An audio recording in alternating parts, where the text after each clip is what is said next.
첨단 과학기술로 하늘을 날거나 과거와 미래를 자유자재로 방문하고 복제인간이 등장하는 이야기.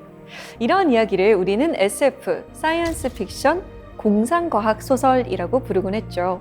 그저 먼 미래에 이를 것이라고 생각했던 일들이 어느새 성큼 다가와서 우리의 일상이 되고 있습니다.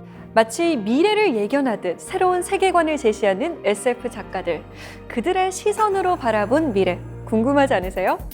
SF 작가 윤여강 작가를 지금 만나봅니다.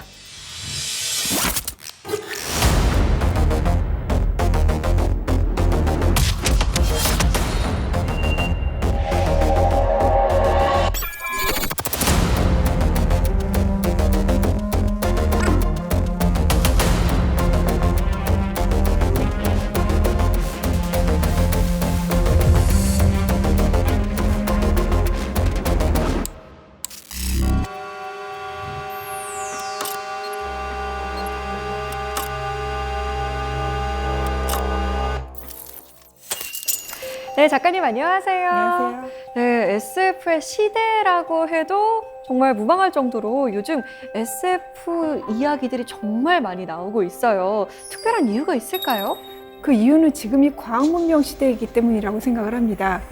과학으로 뭔가를 설명하려고 하는 사람들이 많아지고 있고 그것으로 공감을 쉽게 받기 때문인데요. 네. 예를 들어서 사랑의 호르몬이나 어떤 미생물이나 이런 걸로 설명을 하면 사람들이 쉽게 공감하는 것과 같은 이치가 아닐까 생각을 합니다. 그런 얘기도 있잖아요. 작가들이 상상하면 과학자들이 만든다. 예. 그만큼 상상하고 생각해보는 게 중요하다는 거겠죠? 아, 그렇죠. 그래서 과학자들과의 만남을 주선을 많이 하기도 하고요. 저는 실제로 공학자이면서 의학자인 분과 작년에 공동 작업을 하기도 했습니다. 저는 이렇게 공동 작업이나 아니면 과학자들이 그대로 이렇게 대비를 하거나 이런 것에 도움을 드리기도 했고요. 과학자들과의 협업이 굉장히 중요한 것 같습니다. 자, 그럼 SF 시선으로 바라본 미래, 지금부터 함께 떠나볼까요? 오늘 강연 잘 부탁드립니다.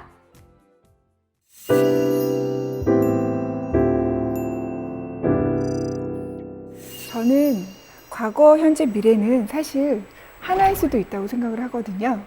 예를 들어서 이런 거죠.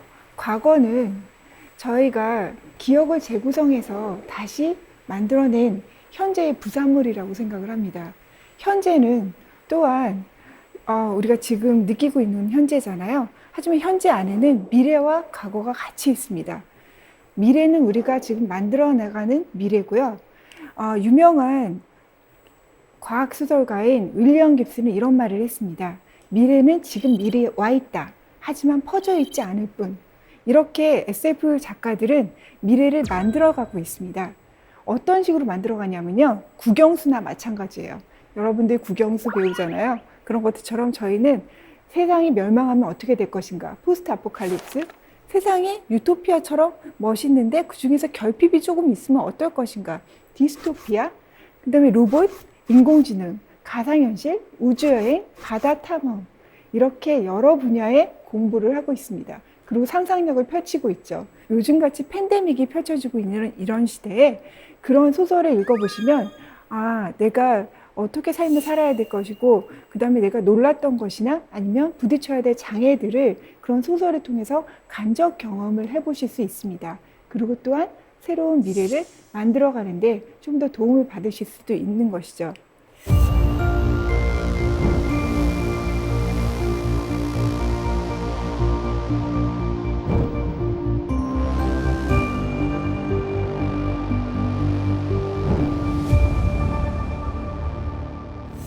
저는 지금 미래를 얘기하기 위해서 과거와 현재를 같이 얘기 드리려고 해요. 그러니까 조금 지루하시더라도 과거부터 살펴보기로 하겠습니다.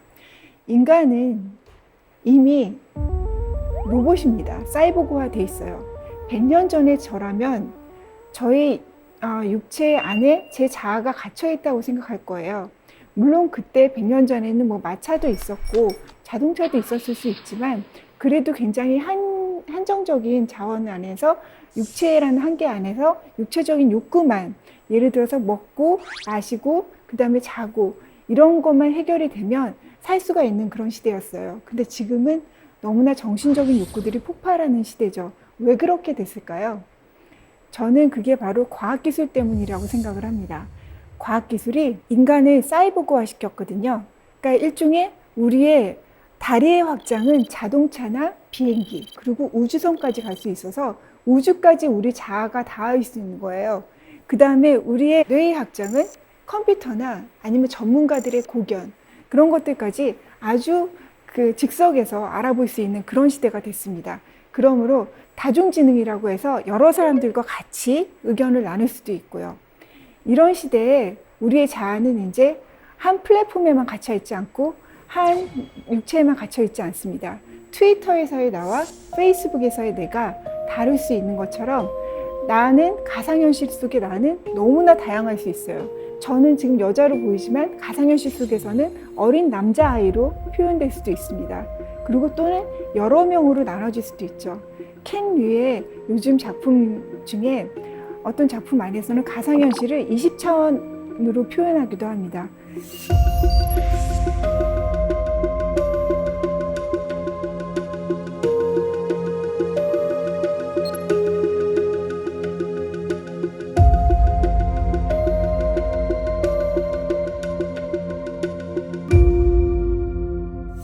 여러분들은 가상현실 하면 VR을 생각하시잖아요. 그럼 VR 속에서 그냥 물리적인 이런 현실을 옮겨놨다고만 생각하는데 이미 SF 작가들은 가상현실 안에 20차원을 넣어버렸어요.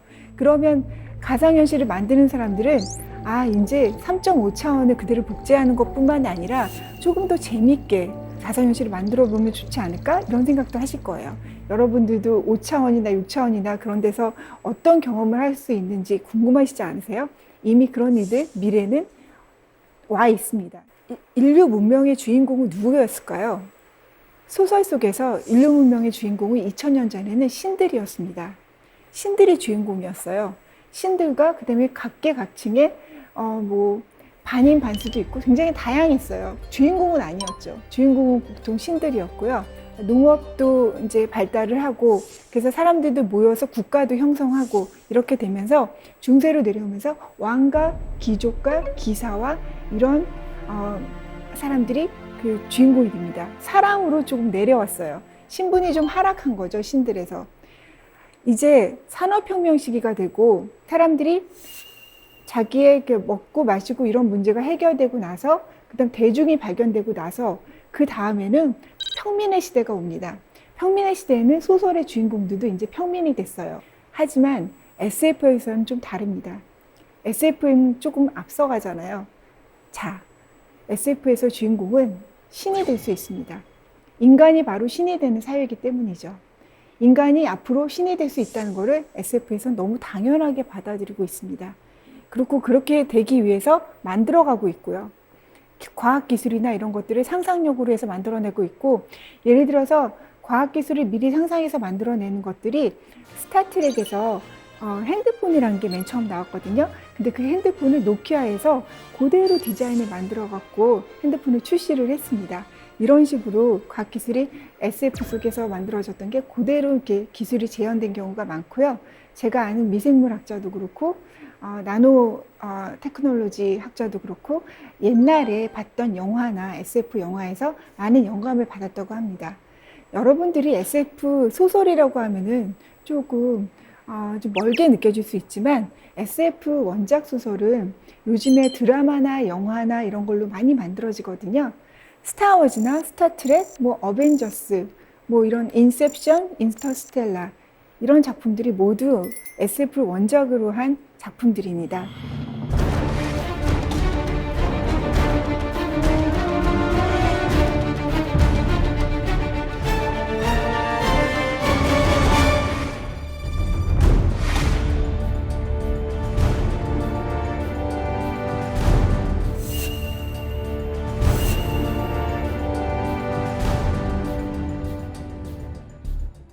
네, 저는 어렸을 때부터 그 과학자가 아니라 스토리텔러가 되고 싶었거든요. 그것이 이제 철학자도 되고 싶었는데 철학이나 과학 논문이나 이런 것도 잘 읽히지 않는다는 거를 깨닫게 됐어요. 그래서 스토리텔러로서 많은 사람들에게 공감과 지지와 또 어떤 관심을 받고 싶었던 이런 이유가 있었습니다. 그래서 어렸을 때는 이제 소설 같은 것들을 서랍 가득히 써놓고 그랬었는데요.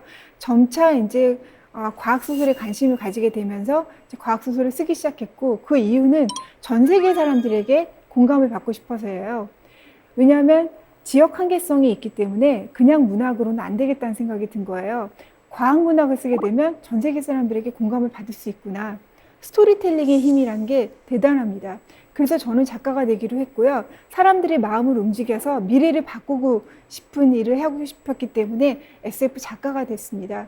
그래서 보통 저는 시간여행에 대한 작품들도 많이 썼고요. 시뮬레이션 돌리는 작품들도 썼습니다. 의학자이면서도 공학자인 정지훈 박사님과 함께 만약에 우리가 온라인 시대가 되면 온라인 시대에서 온라인 국가에서 정치, 경제, 문화, 사회가 어떻게 돌아갈 것인가를 시뮬레이션을 돌려서 그것을 소설화해서 스토리텔링화 했습니다.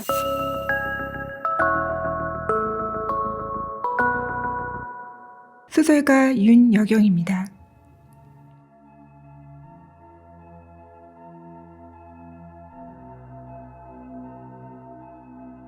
과거와 달리 지금의 인간은 많이 로봇화되어 있습니다. 인간의 뇌의 확장인 컴퓨터, 다리의 확장인 비행기처럼요. 그렇다면 태어나 보니 로봇이라면 어떤 느낌일까요? 로봇은 세상을 어떤 눈으로 보고 있을까요?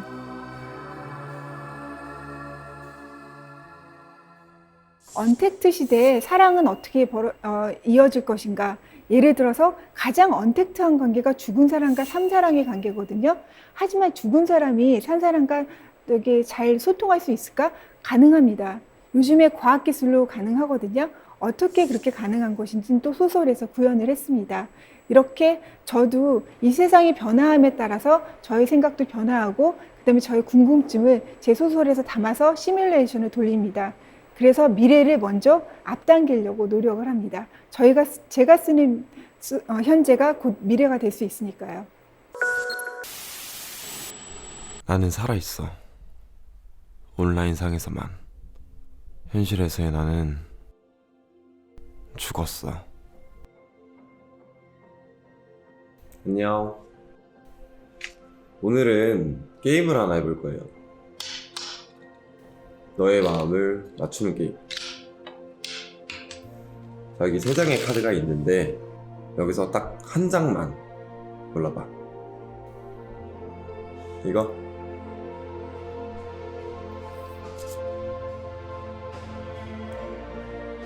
키노바트야. 예전에는 자아실현이라고 하면은 의사가 되든가 아니면 뭐 간호사가 되든가 아니면 PD가 되든가 이런 것들이 자아실현이라고 생각을 했어요. 근데 지금은 저는 창작자, 1인 창작자가 되는 것이 자아실현의 마지막 단계. 예전에 고서에서도 그러잖아요. 가장 좋은 취미는 바로 창작이다. 왜 창작이 좋은 취미냐면요. 자신의 표현함으로써 남하고 소통을 해야 돼요. 제가 그림을 예쁜 걸 그렸는데 그 예쁜 그림을 남에게 보여주지 않고는 못 견딜 것 같아요. 그렇게 함으로써 남들하고 소통하게 되고 소통함으로써 상생하게 되고 협력하게 되고 이런 사회가 온 거죠.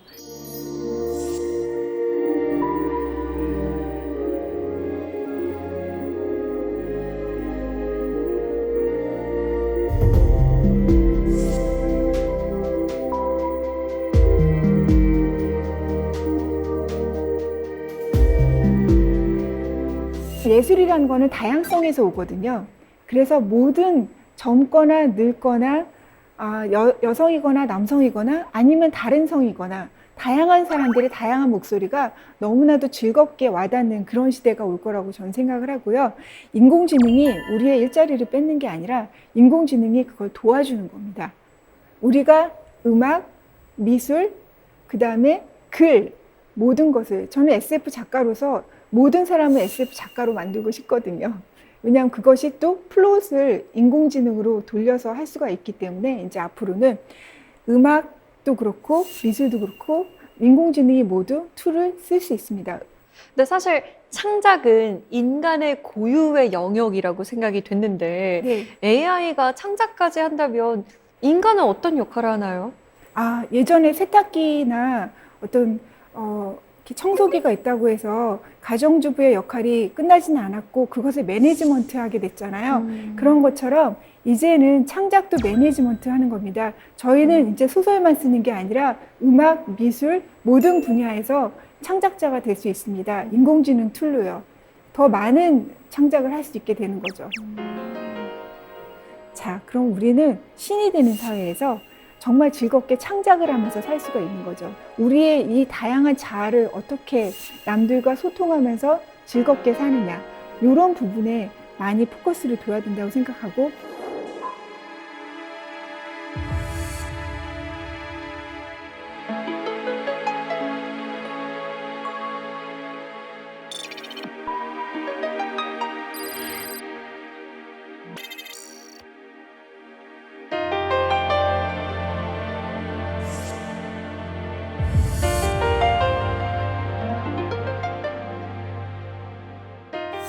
시간과 공간에 대해서 한번 얘기를 해볼 건데요. 아까 제가 얘기했잖아요. 과거, 현재, 미래는 사실 하나다.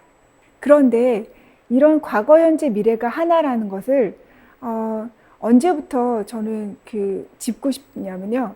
과거로 돌아가서 1516년 유토피아 때부터 짚고 싶어요.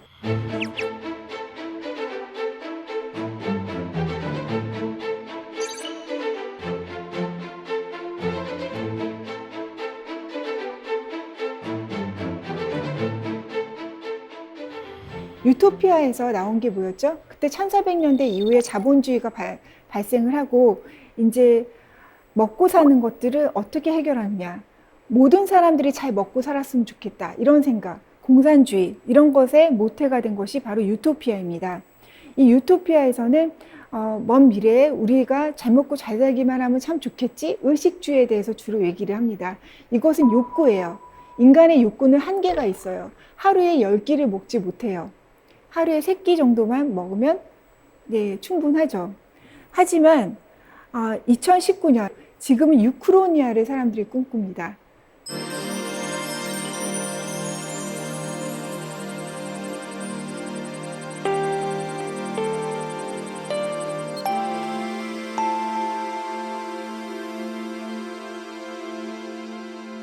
자, 이거를 간단히 얘기하면 지금 팬데믹으로 인해서 온라인 시대가 급격히 찾아왔다고 하잖아요. 저도 작년에 그런 소설을 쓴 적이 있는데 편집장이 얘기했어요.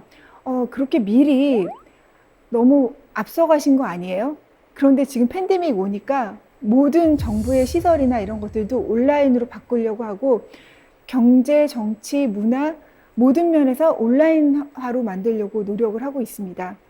과연 온라인상으로 정치까지 옮겨지면 어떤 사건이 벌어질 것인가 이런 것들을 과학자와 함께 시뮬레이션을 돌린 거죠. 자, 지금 솔직히 현대사회는요 과학기술로 인해서 의식주는 해결이 됐습니다. 다만 문제는 정치적인 문제로 인해서 아프리카나 이런 쪽에서 기아 문제가 발생하고 있는 거지 우리가 상생하고 협력하면은 모든 사람이 먹고 살 수 있는 그런 시대입니다. 그런데 그런 시대에서 지금 사람들이 꿈꾸는 시대는 바로 유크로니아의 시대예요. 유크로니아 시대는 어떤 시대냐면 유 없는 크로니아, 시공간입니다. 여러분들이 시간여행이라는 어떤 SF 장르를 보면요. 없는 과거를 가보려고 노력을 하고 없는 미래를 가보려고 노력을 합니다. 가상현실이라고 생각해 보시면 돼요. 레디 플레이어 원이라는 영화에서 가상현실이 구현이 됐었는데요.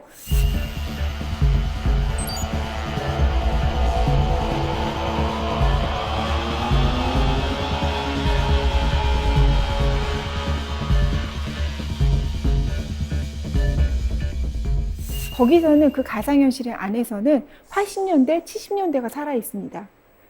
그러니까 80년대, 70년대에 20대를 보냈던 사람들은 얼마나 그 시대를 다시 가보고 싶겠어요. 갈 수 있는 거예요. 지금 현재 우리는 2020년에 살고 있지만 지금 1960년대를 그리워하면서 사시는 분들도 계시고 먼저 SF 작가들처럼 2100년대를 사시는 분들도 계십니다. 그런 사람들이 서로 소통이 안 되고 있어요. 하지만 소통이 잘 되려면 아까처럼 제가 말씀드렸던 것처럼 서로 창작자가 돼서 자신의 작품을 이제 표현을 하는 거죠. 예를 들어서 뭐 나훈아의 테스 형 같은 그런 음악이 나온다고 하면 나이가 좀 있으신 분들은 굉장히 공감을 하는데 그걸 보고서는 또 나이가 어리신 분들 되게 공감을 하실 거예요. 그런 식으로 저희는 예술로서 서로 소통을 하고 상생하고 협력을 할 수 있는 거죠. 이렇게 분단되고 단절되는 이런 시기에는 우리가 글로벌 난제들을 함께 풀어갈 수가 없습니다. 저는 이런 의미에서 유크로니아의 시대에서 우리가 같이 상생해야 되고 협력해야 되는 그런 의무들이 있다고 생각을 하고요. 특히 이런 시대에 우리가 직면하게 될 문제들은 자아의 다양성입니다. 제가 누구인지 알 수 없다는 거예요. 유크로니아의 시대에는 정신의 한계는 끝이 없기 때문이에요. 육체의 한계는 먹고 마시는 데서 그냥 끝나지만은 정신은 너무나도 저 우주까지 뻗어 있고 저 바다 밑까지 뻗어 있어요. 그리고 가상현실로 들어가면 제가 아닐 수도 있고요. 갑자기 제가 50대가 돼서 커밍아웃을 할 수도 있는 거고요. 굉장히 다양한 제가 존재합니다. 과연 작가로서 20대 때 제가 썼던 작품과 70대 때 제가 쓴 작품과 비슷할까요? 전혀 다르다고 생각하고 다른 사람이 쓴 것처럼 다를 수도 있다고 생각을 합니다. 제 안에도 굉장히 많은 다양한 자아들이 있고 자아들이 내는 소리가 다양합니다.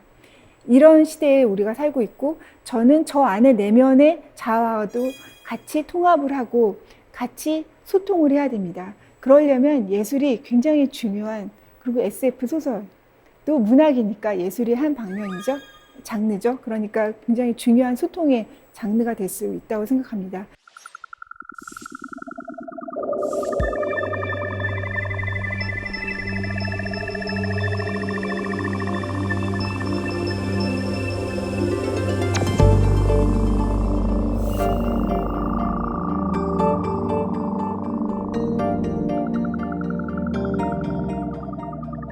SF와 판타지의 차이를 말씀드릴 건데요. 왜 이거를 말씀드리냐면 SF를 공상과학이라고 우리나라에서 많이 했거든요.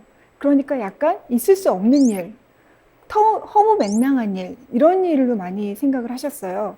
하지만 SF는요, 기존 세계를 다른 시각으로 보는 개념입니다. 그래서 기존 세계를 확장하고 다양화하고 넓히죠. 이 실존하는 현실을 좀 더 이질적이고 돌발적이고 일탈적으로 보여주는 그런 일입니다. 예를 들어서 좀비 얘기를 예를 들자면 좀비가 바이러스로 인해서 좀비가 됐다 하면 이게 SF고요. 바이러스가 아니라 초자연적인 일로 좀비가 됐다. 그럼 판타지예요. 그럼 판타지와 SF의 차이는 왜 중요할까요? SF를 허무맹랑한 얘기라고 받아들이면 그것으로 가지고 미래를 연구할 수가 없고 미래에 도달할 수가 없기 때문입니다. SF는 항상 현재를 얘기하고 있습니다. 예를 들어서 시간여행을 얘기해 보자면요. 만약에 어떤 사람이 과거를 바꾸고 싶어. 그 이유는 뭘까요? 현재를 바꾸고 싶어서 과거를 바꾸는 거예요. 그리고 예전에 유명한 레이 브래드버리의 화성연대기라는 작품을 보면 거기서는 화성에 가서 거기 있는 원주민들이 바이러스로 인해서 다 죽게 되는 그런 사건이 나타나거든요. 그런 것들은 바로 미국의 이민자들이죠. 미국에 살고 있는 사람들이 인디안 원주민들에게 갖고 있는 죄책감을 표현한 거라고 저는 생각을 해요. 그래서 SF가 우주를 본다고 해도 항상 현재를 얘기하고 있고 포스트 아포칼립스, 인류 멸망을 얘기를 한다고 해도 지금 현재의 정치, 문화, 경제를 얘기할 수 있을 수밖에 없습니다. 자, 그래서 허무맹랑한 얘기가 아니고요. 판타지와는 조금 다릅니다. 판타지가 나쁘다는 건 아니에요. 판타지는 약간의 위안을 주고 근데 위로를 주는 개념으로 많이 쓰이고 있습니다. 판타지는 기존 세계와 그 다음에 판타지의 세계를 이원화합니다. 그래서 여기로 갔다가 다시 일상 세계로 돌아오는 거죠. 하지만 SF는 지금 현실을 확장합니다. 그래서 여러분들이 SF와 판타지를 많이 헷갈릴 수도 있다고 생각을 하는데 SF 작가로서 SF는 현실이 확장한다는데 그 의의를 더 두고 싶습니다.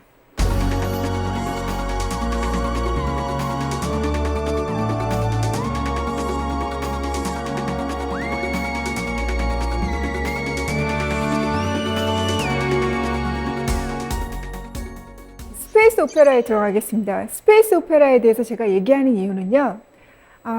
여러분들이 스페이스 오페라 장르의 SF 소설은 별로 접하지 못하셨을 수도 있는데 스타트rek이나 스타워즈 또는 영국의 닥터우라는 작품은 아마 접하셨을 수도 있었을 것 같아요. 그런데 그런 작품들이 우리나라에서는 왜 인기가 없을까요? 저는 우리나라에서는 수탈의 경험은 있었지만 제국주의의 개념은 거의 없었기 때문이 아닐까 싶습니다.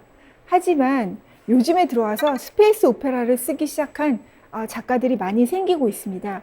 그 이유는 우리나라도 이제 선진국 대열에 이르렀고 그 다음에 과학기술을 통제할 수 있는 그런 수준에 왔기 때문입니다.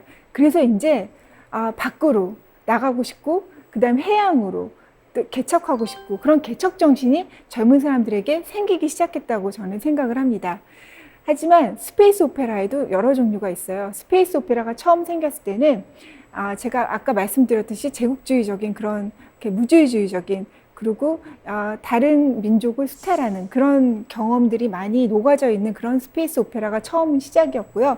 서부극이나 우주 활극, 무현물 이런 느낌으로 많이 썼습니다. 굉장히 호전적인 내용으로 남자 작가들이 많이 썼었죠. 하지만 그 다음에 뉴 스페이스 오페라라는 게 나타나기 시작합니다. 70년대, 80년대 스타트렉 종류가 바로 뉴 스페이스 오페라인데요. 이 뉴 스페이스 오페라에서는 공생주의, 그 다음에 과학적 합리성을 다루고 있는 주인공들도 좀 달라요. 주인공들도 여자가 나오고 흑인이 나오고 그 다음에 외계인도 동등하게 나옵니다. 그래서 서로 어떻게 하면 같이 협력하고 상생하느냐 이런 것들을 많이 다루고 있는데요. 저는 요즘에 우리나라 작가들이 그런 것에 좀 더 매진하면 좋지 않을까 싶은 생각이 들거든요. 예를 들어서 뭐 파이어플라이나 뭐 스타게이트 이런 작품들이 다 스타트렉 종류의 작품들이고요. 뉴 스페이스 오페라에 들어갑니다. 뉴 스페이스 오페라에 우리나라의 많은 작가들이 이제 진출을 하고 있고 되게 재미를 느끼고 있는데 장르도 되게 다양합니다. 코믹 장르, 뭐 로맨스 장르, 그 다음에 로망 장르, 뭐 여러 가지 장르로 접근하고 계시는데요. 그 이유가 저는 새로운 세계를 개척하고 싶어하는 그런 마음이 생겨서라고 생각을 합니다. 저는 지금 이 시기가 굉장히 우리나라에선 중요한 시기라고 생각을 하고요. 새로운 세계를 개척하고 새로운 세계를 만들어가는 그런 새로운 장르인 뉴 스페이스 오페라에 많은 사람들이 관심을 가지고 많은 작가들이 더 많이 썼으면 좋겠습니다. 자, 그 다음에 제가 말씀드리고 싶은 거는 아시아 SF입니다. 왜 아시아 SF, 그러니까 아시아 설화, 아시아 신화들이 SF와 어울릴까요? 여러분 어벤져스 들어봤죠? 어벤져스에서 토르를 하는 그 신이 나옵니다. 근데 신이 아니고 여기서는 외계인으로 나와요. 사실 북유럽의 유명한 신이에요. 그런데 그거를 외계인으로 고쳐서 SF로 만들었어요. 우리나라 제주설화의 주인공들은 왜 그렇게 되지 못할까요? 우리나라에는 시간의 신도 있거든요. 뭐 이집트에도 시간의 신은 있어요. 하지만 우리나라처럼 시간의 신이 이렇게 명징하게 나타나 있는 제주설화의 오늘이라는 그런 개념도 있거든요. 너무나도 무궁무진한 금광이 아시아 신화 설화에 있습니다.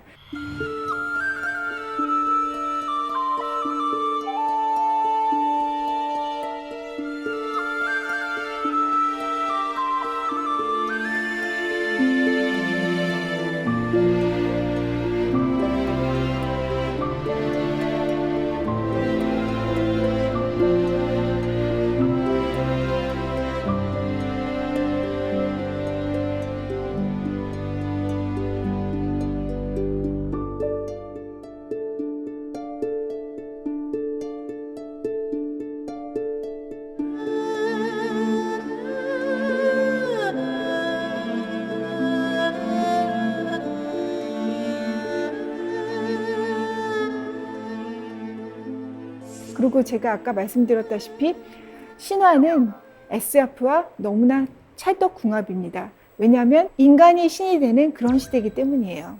그래서 신화라는 거는 클래식이거든요. 근데 2000년 동안 남아있는 이 신화와 설화라는 거는 인류 이야기 유형에 정말 이렇게 밀접하게 닿아 있는 정말 클래식 중에 클래식이라고 생각합니다. 그래서 저는 신화를 SF로 컨버팅을 할 수 있다고 그렇게 생각을 하고요. 여러분들이 아시아 신화에 많이 관심을 기울여 줬으면 좋겠습니다. 아시아 신화가 굉장히 많은 조명을 받고 있거든요.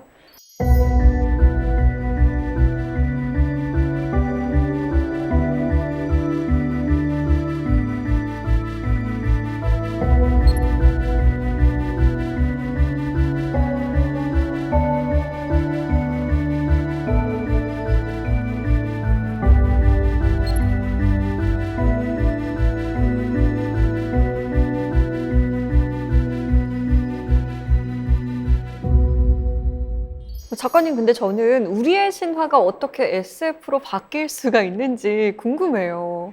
우선 북유럽 신화나 그 다음에 서구의 신화들은 이미 SF로 많이 컨버팅이 되고 있습니다.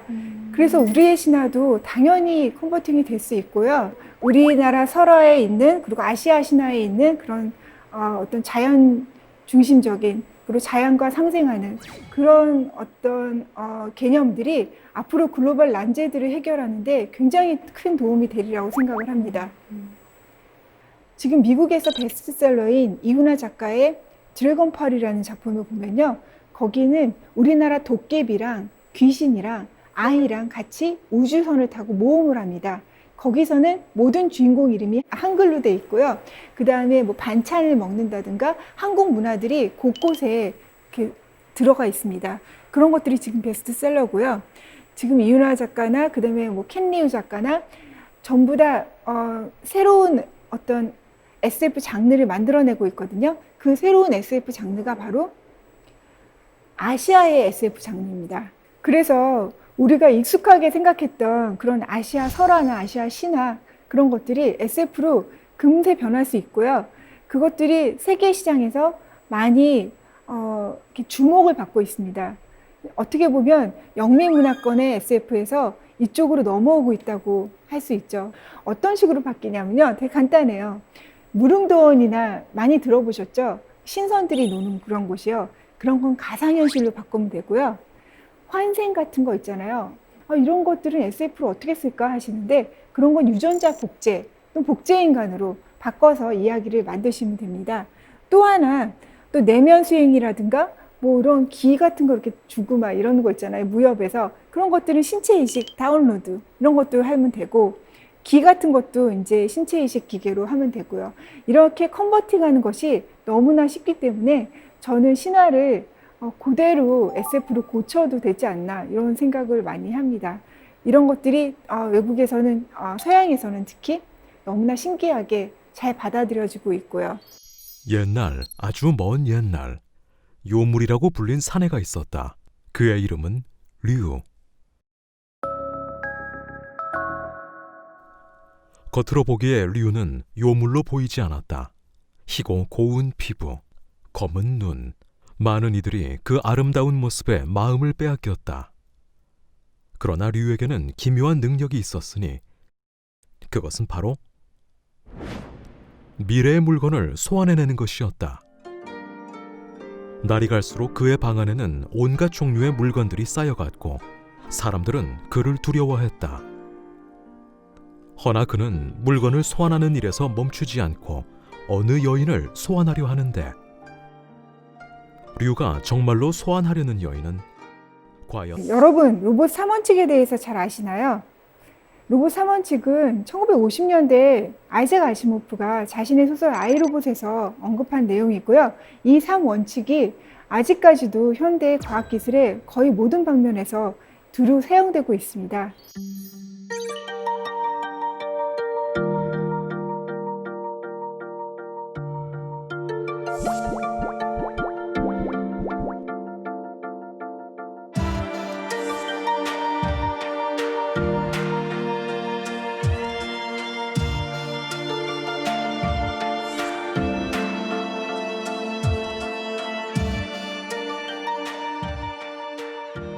로봇 3원칙에는 로봇은 인간에게 해를 가하거나 혹은 행동을 하지 않음으로써 인간에게 해가 가도록 해서는 안 된다. 뭐 인간이 내리는 명령에 복종해야만 한다든가, 마지막으로는 자신의 몸을 보호해야만 하며, 하지만 그 보호가 첫 번째와 두 번째 법칙에 위배될 때는 예외로 한다. 이런 로봇의 의무를 많이 생각을 했어요. 요즘은 어떨까요? 로봇의 권리가 많이 주목되고 있습니다. 로봇이 우리와 어떻게 상생하느냐, 로봇이 우리와 어떻게 협력하느냐에 대한 것들이 많이 주목받고 있어서 로봇의 권리 장전들이 유럽과 우리나라 그리고 일본에서 이미 만들어지고 있습니다. 이런 시대에 로봇이 우리가 어떻게 보면 로봇과 상생한다는 것이 왜 중요한지 궁금하실 수 있는데요. 이제 우리가 이제 웨어러블로 로봇을 장착해야 되고, 그다음에 집안에 로봇이 한 대씩 있을 경우에 어떻게 로봇과 잘 살아가느냐가 굉장히 중요한, 동반자적인 입장에서 굉장히 중요할 때거든요. 자, 그러면 로봇 선원측을 지나서 이제 미래를 그리는 상상력에 대해서 얘기를 해볼 텐데요. 저는 지금 거의 마지막에 접어들었는데요. 이런 얘기를 하고 싶어요. 마지막이면서도 굉장히 중요한 얘기입니다. 1516년 유토피아부터 시작해서 지금까지 얘기했는데, 유크로니아까지 왔을 때 물질주의적인 과학기술의 중심을 둔 서구 문명이 그 중심을 이뤘습니다. 하지만 이제 육체의 한계를 벗어나서 정신의 한계를 이제 탐험하는 우리 인류 문명의 시대에는 아시아라고 얘기할 수는 없지만 아시아 문명이 갖고 있는 많은 장점들이 발휘되어야 된다고 생각을 합니다. 예전에 그리스 로마 신화나 인간 중심이었던, 살해하고 서로 적대시하고 분단하고 그리고 제국주의로 남을 침탈하고 했던 그런 시대가 아니라, 그리고 기독교, 메시아가 있고 복음주의가 있고 지역성, 국민성이 따로 있었던 그런 시대에서 지금은 벗어나고 있다고 저는 생각을 합니다. 왜 그러냐면 이제 더 이상 서로를 적대시해서는 글로벌 난제들을 함께 풀어나갈 수가 없기 때문이에요. 기후나 외계인 침략이라든가 혹시나요? 뭐 여러 가지 일들이 있을 수 있는데, 그런 일들을 같이 해결하고 타결해 나가려면은 상생하고 협력해야 되는 일들이 있어야 되고요. 그런 일들은 바로 서구 제국주의가 아니라 동양 신화에서 올 수 있다고 생각을 합니다. 예를 들어 이런 거죠. 매트릭스라는 SF 영화를 보면은 거기에 니오라는 D1이라고 해서 니오가 나오죠. 그 니오라는 주인공이 사실은 예수 그리스도를 상징하는 인물이거든요. 그래서 메시아가 나와서 우리를 구원해 줄 것이다. 이것이 1930년대 슈퍼맨이 나오는 그 시대에도 마찬가지였는데요. 그런 것이, 근데 지금은 슈퍼맨이 혼자 지구를 구할 수 없다는 것을 헐리우드도 알고 있습니다. 그래서 헐리우드에서 어떻게 썼죠? 어벤져스를 데리고 왔죠. 그래서 거기에다가는 이제 북유럽 신도 데려오고 러시아에서도 데려오고 그 다음에 동양인도 넣고 이런 식으로 해서 어벤져스를 만들어서 지구를 구하려고 노력합니다. 그런 것처럼 이제는 인간 중심이 아니라 인간도 자연의 일부분인, 산해경에서 보면 이런 얘기가 있습니다. 인간을 처음으로 만들었을 때 동물들을 만들다가 인간을 만들었어요. 그러고 나서 인간을 마지막으로 만들고 나서 끝난 게 아니라 그 다음에 다른 동물들을 또 만들었어요. 그것은 무슨 뜻이냐면 인간도 자연의 일부지 인간이 만물의 영장이 아니라는 뜻이에요. 하지만 구세주와 복음주의가 중심인 서구 문명에서는 인간을 마지막에 만들고 이제 하나님이 쉬었다. 그 정도로 이제 인간이 만물의 영장이다라는 걸 굉장히 중심적으로 생각을 하고 인간 중심적으로 모든 걸 사고하게 했죠. 로봇의 권리 같은 건 필요 없었던 거예요. 로봇의 의무는 필요 있었지만. 하지만 이제는 우리는 로봇의 권리도 생각하고 우리가 같이 상생할 수 있고 다른 생각을 갖고 있는 다른 사람들과 같이 협력해서 살아나갈 수 있는 그런 시대를 그려내가는 것이 아시아 SF 작가들로서는 또 중요하고요. 우리나라 사람들로서도 되게 중요하다고 생각합니다.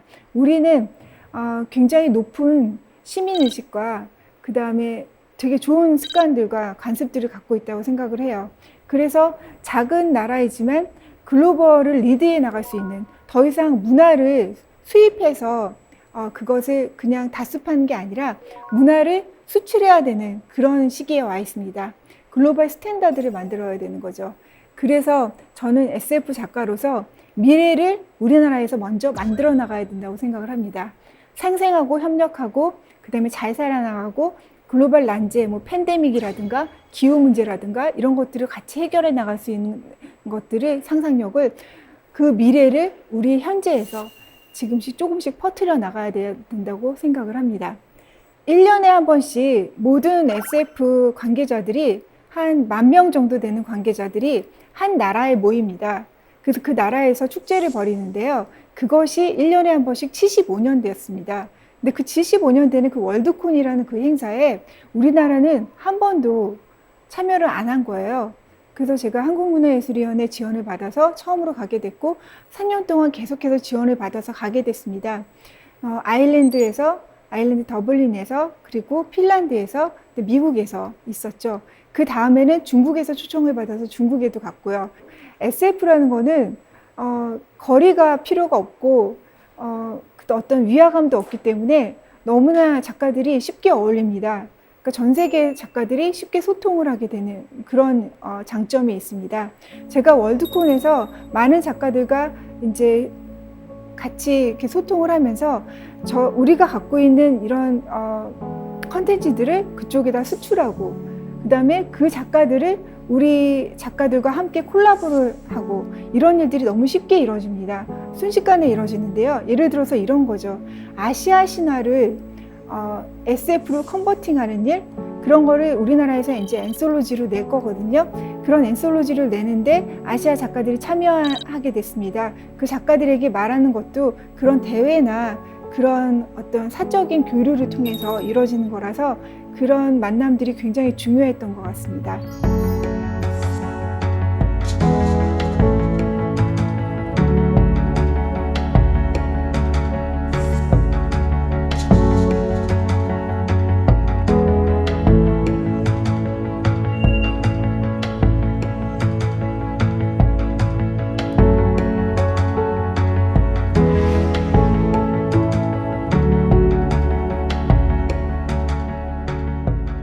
네, 한국에는 50-60명 정도 되는 SF 작가들이 있습니다. 그런데 저는 이것이 100만 대군이 돼야 된다고 생각합니다. 왜냐하면 지금 당장 SF를 쓰면 그것이 글로벌로 수출 가능하기 때문이고 그만큼 많은 세계적인 주목을 받고 있기 때문입니다. 아시아 SF가요.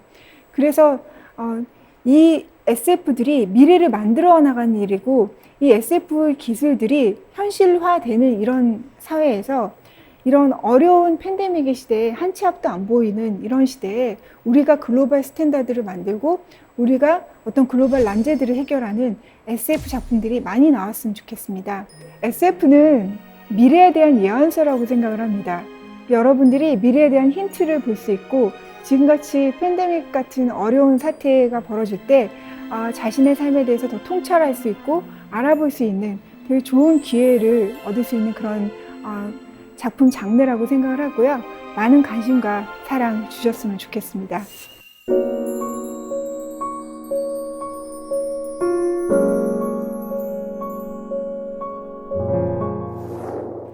네, 강연 잘 들었습니다. 미래를 상상해보는 일이 정말 재밌는 일이겠구나라는 생각이 들었어요.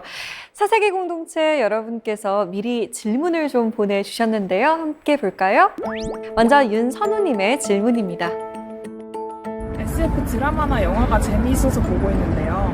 SF 원작 소설이 많더라고요. 혹시 SF 소설 3권만 추천해 주실 수 있을까요?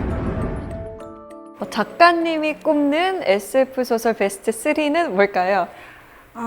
SF 소설 중에 레이 브래드버리의 화성연대기, 그 다음에는 커트 보네것의 제호도살장, 그 다음에 마지막으로는 우리나라 작가 작품인데요. 이경희 작가의 테세우스의 배를 권하고 싶습니다. 혹시 권하시는 이유를 여쭤봐도 될까요? 네. 테세우스의 배 같은 경우는 우리나라 작가도 이제 이렇게 쓸 수 있구나. 그러니까 약간 헐리우드 영화 같은 그런 느낌이고 재벌의 어떤 부자로 상속되는 그런 개념을 이제 동반자 상속으로 가는 그런 어떤 새로운 패러다임도 볼 수 있어서 재밌었고요. 그다음에 커트 보네것의 제호도살장 같은 경우는 정말 평화가 얼마나 중요한가를 시간 여행으로 보여줍니다. 신기하죠. 그래서 그런 것들을 이렇게도 이 평화에 대해서 얘기를 할 수 있구나. 반전운동을 이끌었거든요. 그 네. 책 한 권이 60년대. 그래서 되게 재밌을 거라고 생각을 합니다.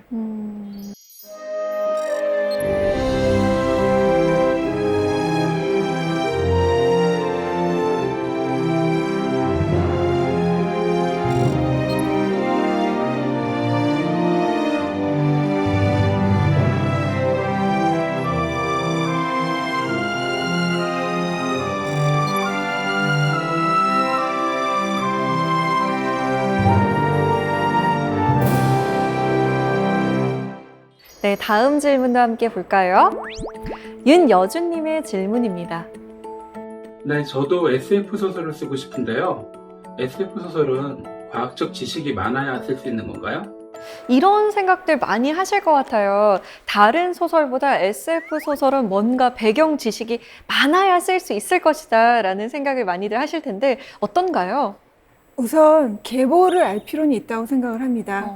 그 계보는 예를 들어서 포스트 아포칼립스 소설에서는 어떤 사회, 정치, 경제적인, 문화적으로 어떻게 기술이 이렇게 망했는가 이런 것들을 보여주는 것들이 중요하고 이런 계보적인 연구들이 뒷받침이 돼야지 소설을 쓰는데 좀 더 편안할 것 같고요. 하지만 지금 현재 있는 과학기술을 다 알아야 된다 하는 강박은 필요 없을 것 같아요. 인간은 직관이라는 것이 있거든요. 네. 지금 충분히 과학기술을 많이 알고 계시다고 저는 생각을 합니다. 지금 중학생 수준도 쓸 수 있다고 저는 생각을 합니다. 작가님의 마지막 말에 많은 분들이 용기를 얻었을 것 같습니다. 오늘 강연 정말 재밌게 즐겁게 잘 들었습니다. 고맙습니다. 감사합니다.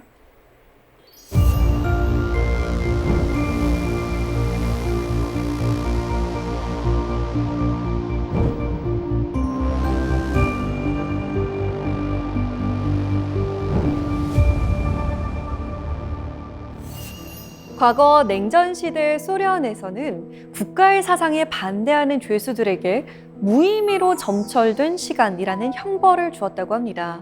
그 형벌은 간단합니다. 일단 죄수들을 들로 끌고 나가서 하루 종일 땅을 파게 합니다. 꽁꽁 얼어붙은 땅을 파다 보면 어느새 죄수들의 몸은 땀 범벅이 되죠. 해가 저물기 시작하면 감독관은 기껏 파놓은 흙을 다시 제자리에 메워 놓으라고 지시를 내립니다. 이처럼 무의미한 일을 반복하다 보면 무의미한 시간에도 순응하게 된다는 거죠. 어쩌면 인생에서 가장 가혹한 형벌은 무의미한 시간을 보내는 것 아닐까요? 팬데믹 시대, 반복되는 일상에서 벗어나기 위해 기발한 SF 소설 한 편 읽어보는 것 어떨까요? 사사기 공동체 스미다. 저희는 다음 시간에 찾아오겠습니다. 고맙습니다. Right into your gravity. Simmer down, or you might not pick yourself back up. And I know you were strong enough. Maybe it's the doubt you carry around that keeps you up so late at night. You might like this world if you tried. I'll teach you how to stay alive.